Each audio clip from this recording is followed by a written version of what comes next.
വൻമരങ്ങൾ വീണും ജൈവ പ്ലാസ്റ്റിക് മാലിന്യങ്ങൾ നിറഞ്ഞും ഒഴുക്ക് നഷ്ടപ്പെടുന്ന അവസ്ഥയിലായിരുന്നു പുഴ.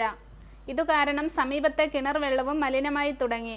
ഈ അവസ്ഥയിലാണ് ജനകീയ പങ്കാളിത്തത്തോടെ സംഘാടക സമിതിയുടെ നേതൃത്വത്തിൽ പുഴ ശുചീകരണ പ്രവർത്തനം നടത്തിയത്. പുഴയിലേക്ക് കടപുഴകി വീണ വലിയ മരങ്ങൾ ഏറെ സാഹസികമായി മാറ്റിയാണ് വെള്ളത്തിൻ്റെ ഒഴുക്ക് വീണ്ടെടുക്കാനും മാലിന്യങ്ങൾ ഏറെക്കുറെ മാറ്റാനും കഴിഞ്ഞത്. ചിലയിടങ്ങളിൽ തടസ്സങ്ങൾ അവശേഷിക്കുന്നു.